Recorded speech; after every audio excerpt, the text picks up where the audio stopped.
Yo, whether you watching from Facebook, YouTube, moviepilot.com, Twitter, the link in my Instagram, what up world? I just saw Star Wars: The Force Awakens. Oh man, starring Harrison Ford, Carrie Fisher, Mark Hamill, Daisy Ridley, John Boyega, Oscar Isaac, Adam Driver, Domhnall Gleeson, Max von Sydow, and so many others, man. Lupita Nyong'o. It's directed by J.J. Abrams. First Star Wars movie in 10 years. First movie that takes place after the Return of the Jedi. So the first proper Star Wars sequel since 1983. A lot of people don't count the prequels. I don't mind them. That's a different video.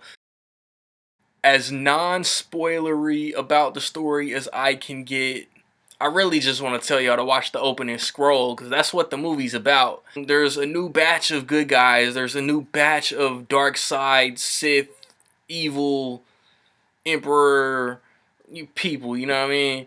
I don't want to I don't want to, I feel like anything I say is going to give something away that is just so cool to the movie.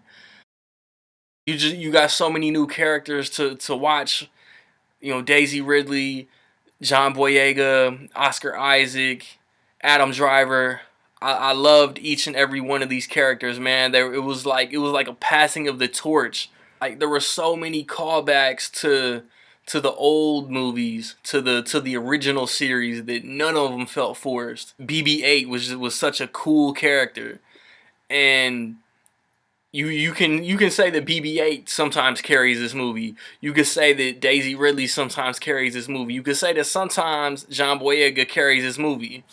There are a few characters here and there, some of the more even advertised characters that I felt like were a bit underused.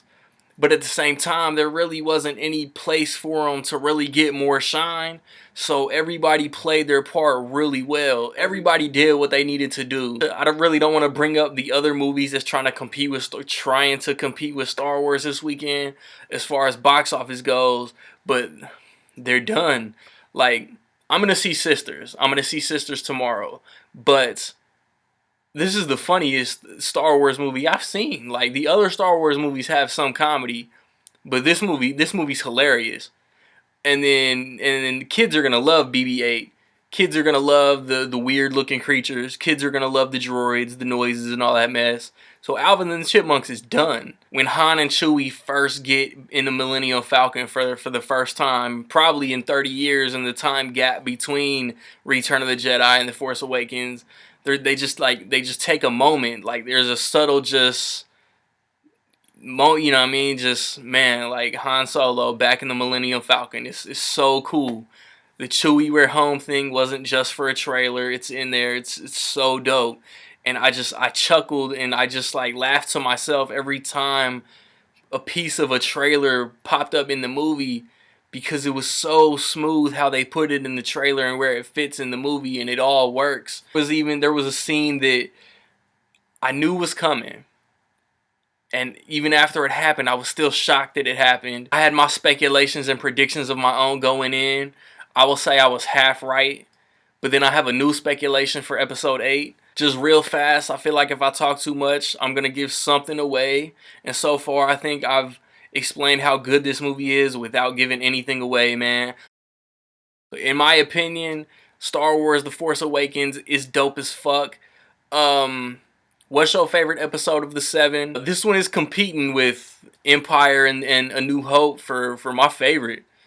The original trilogy is so great, and this fits right in with it. How early did you guys buy your tickets? How crowded was your theater? How long was the line to get in? I mean, me, man, I live in small town Texas, so, like, really, like, I showed up embarrassingly early because it's Star Wars, and there really wasn't anybody there when I got in there. But the theater ended up pretty fat. Point Break. But I'll probably end up seeing like 2 of those, depending on what my theater gets. Look out for those. Look out for my movie talk video I'm going to come out with by the end of the month. Top 10 favorite movies of the year. Top 10 most anticipated of 2016. A new Blu-ray update. I'm going to do my entire collection. So look out for all of those before the end of the year. And then even January 1st, The Hateful Eight comes out. So hopefully I'll be able to see that. Like, subscribe, comment, find me on whatever social media, man. Y'all know the game. Peace.